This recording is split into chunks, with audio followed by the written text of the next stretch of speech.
હર હર મહાદેવ મિત્રો, સ્વાગત છે તમારું ડિવાઇન સ્ટાઇલ ગુજરાતીમાં.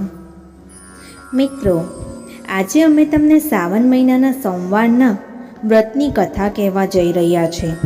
જે કોઈ પણ આ કથા ધ્યાનથી સાંભળે છે, ભગવાન ભોલેનાથ અને માતા પાર્વતી તેમની મુશ્કેલીઓ હરણ કરે છે અને મહાદેવ તેમને સુખી જીવન જીવવા માટે આશીર્વાદ આપે છે. શ્રાવણ મહિનો ખૂબ જ પવિત્ર માનવામાં આવે છે. ભગવાન ભોલેનાથ આ મહિનામાં જે પણ વ્યક્તિ પોતાનું ધર્મનું પાલન કરે છે તો ભગવાન ભોલેનાથ તેમની દરેક મનોકામના પૂર્ણ કરે છે અને તેના ઉપર કૃપા વર્ષાવે છે. 12 મહિનામાંથી શ્રાવણ મહિનાનું આધ્યાત્મિક મહત્ત્વ ખૂબ જ વધારે છે. એવું કહેવાય છે કે આ મહિનામાં ઉપવાસ, દાન અને પૂજા ખૂબ જ શુભ માનવામાં આવે છે. મિત્રો, અમે તમને આ અદ્ભુત અને પવિત્ર કથા સંભળાવવા જઈ રહ્યા છીએ. એકવાર ભગવાન ભોલેનાથ અને માતા પાર્વતી કૈલાસ પર્વતના શિખરે બેઠા હતા. દેવી પાર્વતીના મનમાં વિચાર આવ્યો, હે ભગવાન, મારા મનમાં એક સંશય ઊભી થાય છે, કૃપા કરીને એનું નિવારણ કરો. ત્યારે ભગવાન શિવે કહ્યું, હે પાર્વતી, તમારા મનમાં જે પણ સંશય ઊભો થાય છે, કૃપા કરીને મને કહો, મેં ચોક્કસ તેનું નિવારણ કરીશ.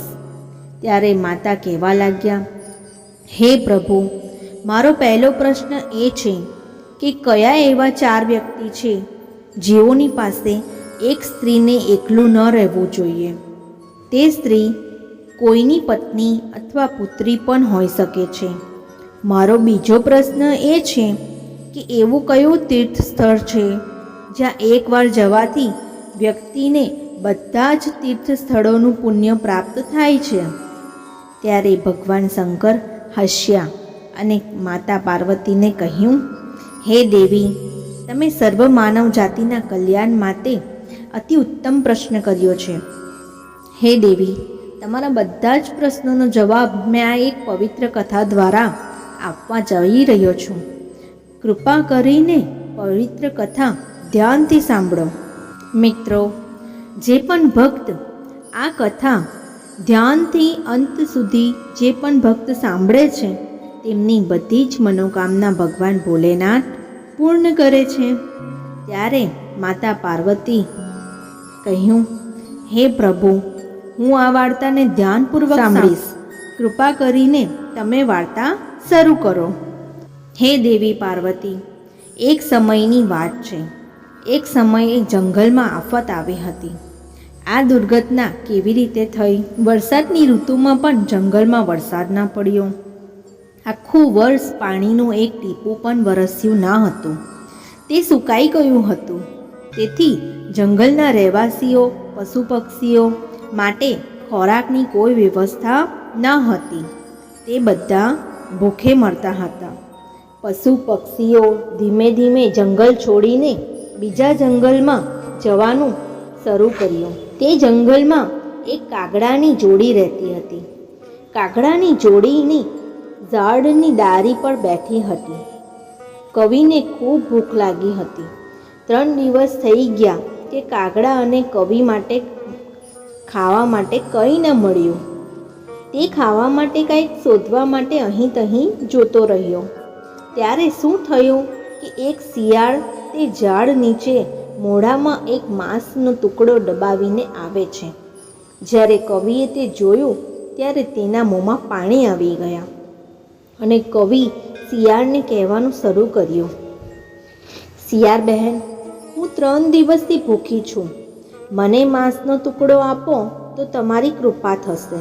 તમારી પાસે જે કાંઈ છે તેમાંથી અમારી ભૂખ મિટાવી શકાય, નહીં તો હું મરી જઈશ.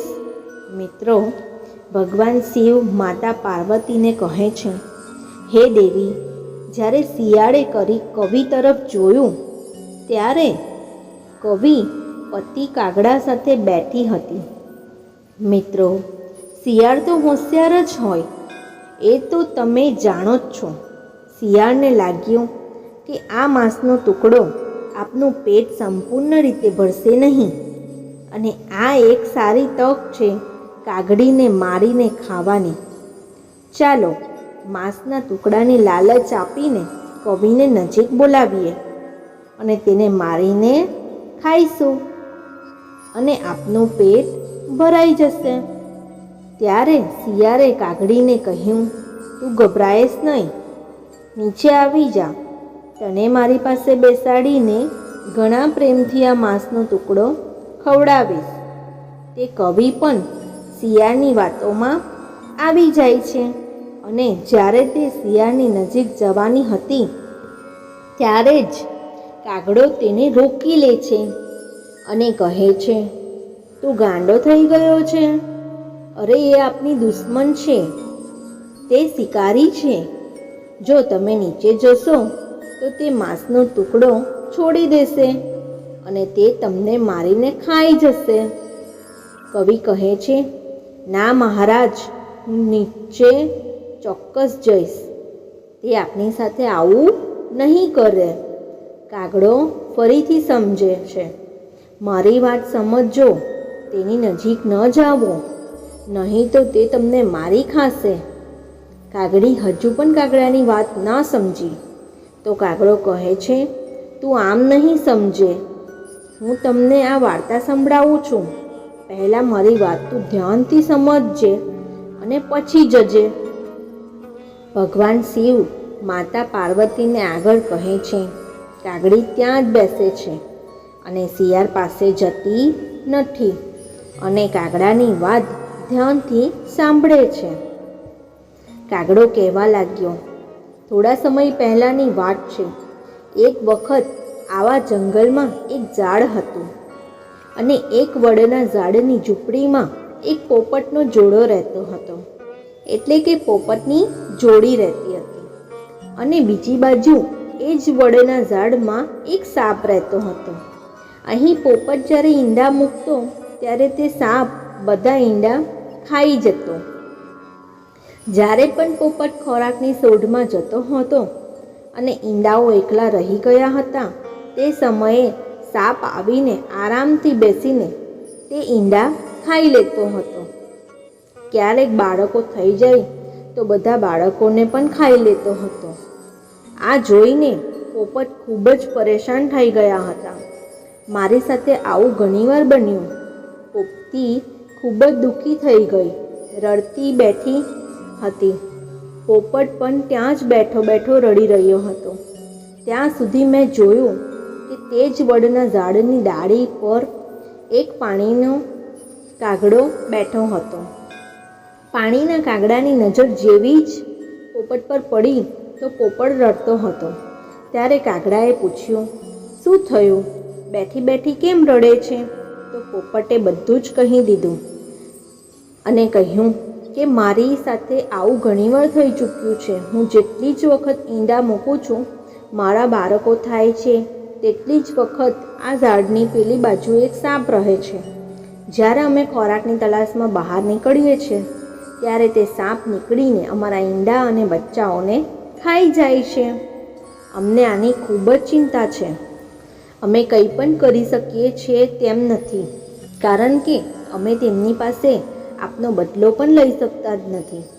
આપને તેની સાથે લડી પણ શકતા નથી. તે ખૂબ જ ખતરનાક છે.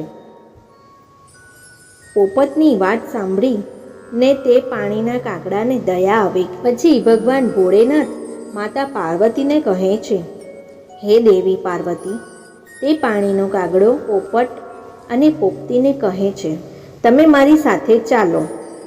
નજીકના એક તળાવ છે, ત્યાં માછલી પકડીને લાવીશું.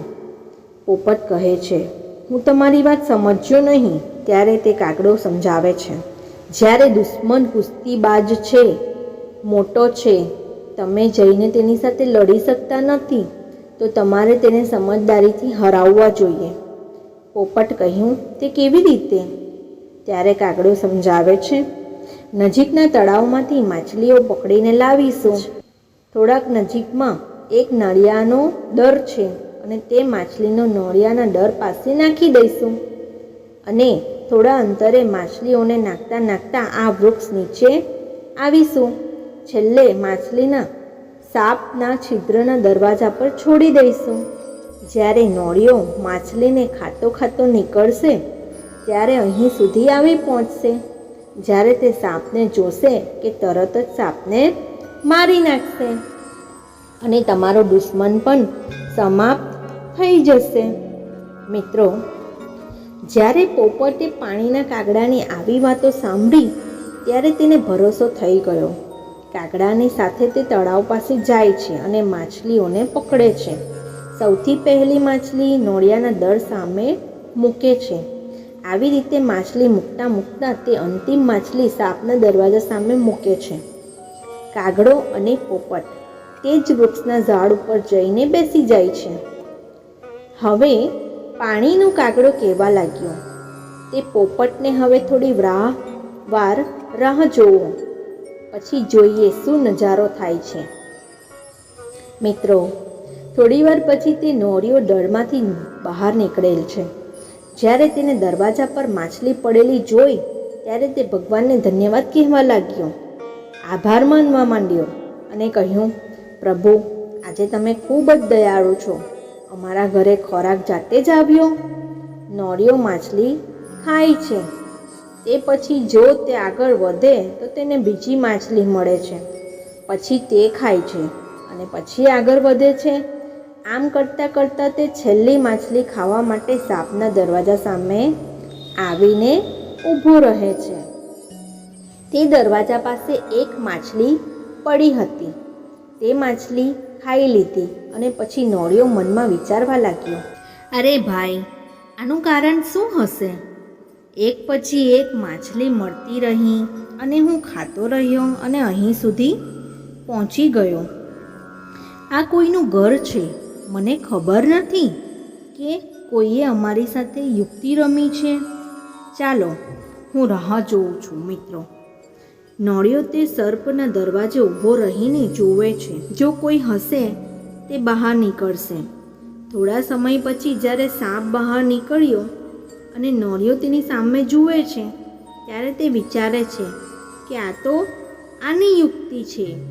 આગળ ભગવાન ભોળાનાથ માતા પાર્વતીને કહે છે, હે દેવી પાર્વતી. કાગડો તે કાકડીને કહે છે.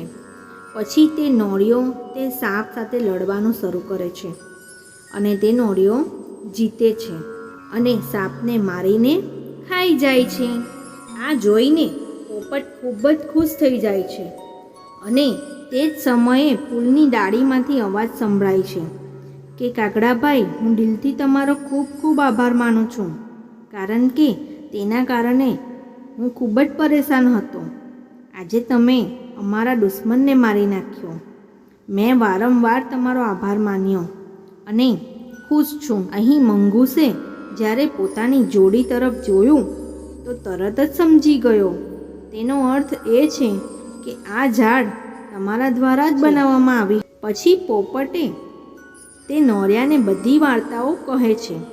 પછી નોળિયો પોપટ અને પોપટીને કહે છે, શું ઉપરથી જ ધન્યવાદ આપતી રહીશ કે નીચે આવીને પણ ધન્યવાદ આપીશ?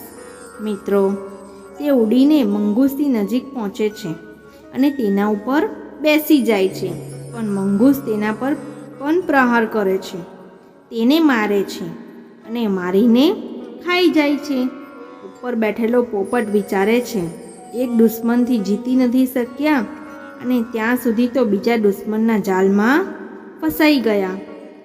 મિત્રો, આ જ વાતને સમજીને કાગડો કવિને કહે છે કે એક દુશ્મનમાંથી માત્ર 2 જ લોકો બચ્યા છે, પણ તેઓ બીજા દુશ્મનના ચુંબકમાં ફસાઈ જાય છે અને તેઓ માર્યા જાય છે, કારણ કે તેણીને તેના પર વિશ્વાસ કર્યો હતો.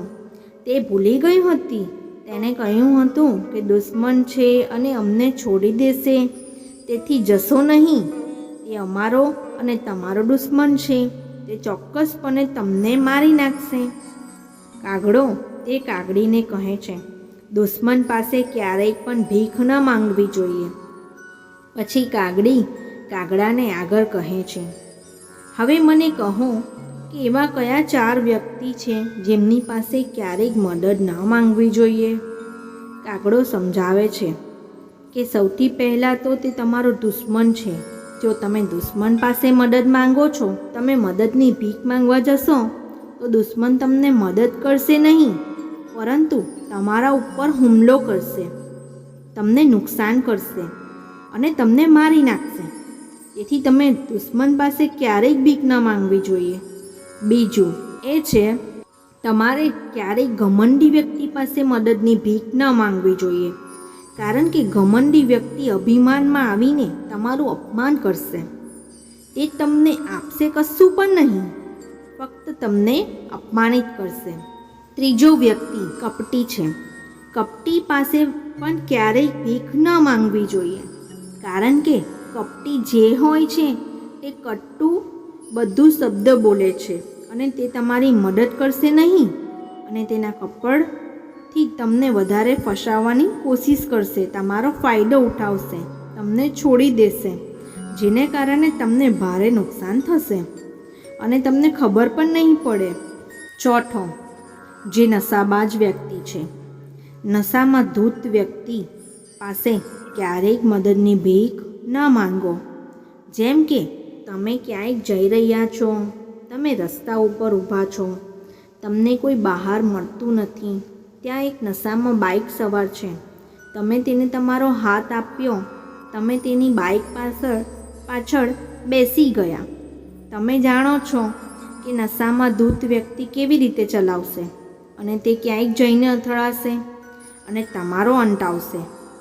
પછી ભગવાન ભોળાનાથ માતા પાર્વતીને કહે છે, તમારો પ્રશ્ન હતો કે સ્ત્રીઓને કયા એવા 4 વ્યક્તિ સાથે એકલા ન રહેવું જોઈએ. હે દેવી પાર્વતી, જો નંબર 1, જો કોઈ સ્ત્રી બીમાર હોય તો ક્યારેય એકલા ન છોડવું જોઈએ. બીમારીમાં પતિએ પત્ની સાથે જ રહેવું જોઈએ. તે જ રીતે દેવી તેના પતિની સેવા કરે છે. બીમારી દરમિયાન પતિએ પત્નીની સેવા કરવી જોઈએ. બીમારી દરમિયાન પત્નીને ક્યારેય એકલી ન છોડવી જોઈએ. બીજું, જ્યારે તે નિર્દોષ હોય અને દુનિયાના લોકો તેને દોષ લગાવતા હોય, દોષી માનતા હોય, આવી સ્થિતિમાં પણ પતિએ પત્નીને એકલી ન છોડવી જોઈએ. ચિંતા ન કરો, હું તેની સાથે છું, આવી રીતે તેને સાથ આપવો જોઈએ. નંબર 3, તે ઘણું મહત્ત્વપૂર્ણ છે. કોઈ પણ મુશ્કેલ પરિસ્થિતિમાં સ્ત્રીને કોઈ અજાણી વ્યક્તિ સાથે એકલા ન છોડવી જોઈએ. પછી ભલે તે કોઈ સંબંધી હોય છે, સાંભળજો, પછી તે ભલે મામાનો છોકરો હોય, કાકાનો હોય, ફુવાનો હોય કે તમારો મિત્ર હોય, તમારો સગ્ગો ભાઈ પણ કેમ ન હોય, આવી પરિસ્થિતિમાં પણ ક્યારેય પણ એકલી સ્ત્રીને તેમની સાથે ન છોડવી જોઈએ. તમારી પાસે બહારનું કામ હોય તો તમારી પત્નીની સાથે ઊભા રહેવું જોઈએ, પરંતુ પારકા પુરુષ સાથે પત્નીને ક્યારેય પણ એકલી ન છોડવી જોઈએ. જે વ્યક્તિ આ 3 પરિસ્થિતિઓમાં પોતાની પત્નીને એકલો નથી મૂકતો, તે પોતાનું ગ્રસ્ત જીવન અને ઇજ્જત બચાવવામાં સક્ષમ છે. કારણ કે જ્યારે સ્ત્રી પુરુષ 2 હોય છે, ક્યાંય કામ પોતાનો પ્રભાવ બતાવે છે, એ સમયે લાગણીઓ દોરી આપે છે. માણસ ક્યારે મર્યાદા ઓળંગી જાય એ તો શાસ્ત્રોમાં કહેવાયું છે. આજકાલ લોકો માનતા નથી, એટલે જ ઘર તૂટતા રહે છે. શાસ્ત્રોમાં તો એવું પણ લખેલું છે કે જ્યારે તમારી દીકરી યુવાન થઈ જાય ત્યારે ક્યારેક પણ તેના પિતાએ રાત્રે પુત્રી સાથે એકલા ઘરમાં ન રહેવું જોઈએ. આ રીતે કાગડાની વાત સાંભળીને કાગડી સમજે છે કે આપનો પતિ કાગડો સાચું કહી રહ્યો છે અને તે નથી જતી. મિત્રો, આ વાર્તા આપણને શીખવે છે કે ભૂખે મરવું જોઈએ, મદદની ભીખ ન માંગવી જોઈએ.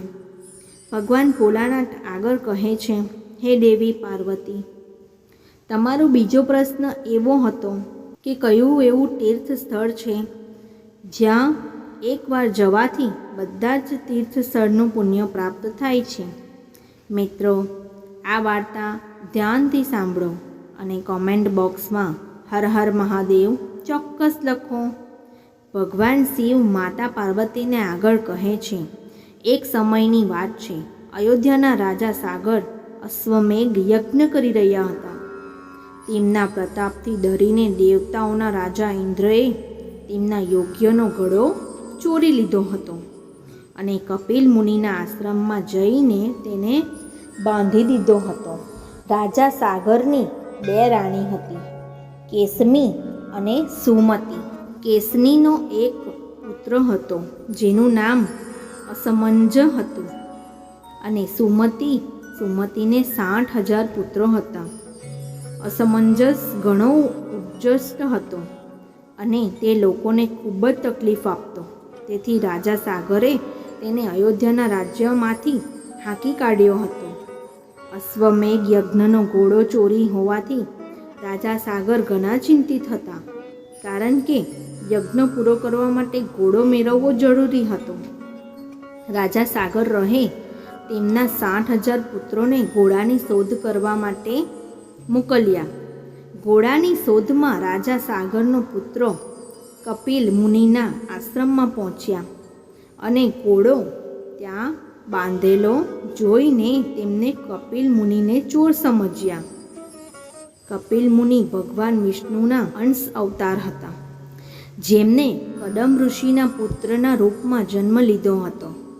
રાજા સાગરના પુત્ર કપિલ મુનિ વિશે જાણતા ન હતા.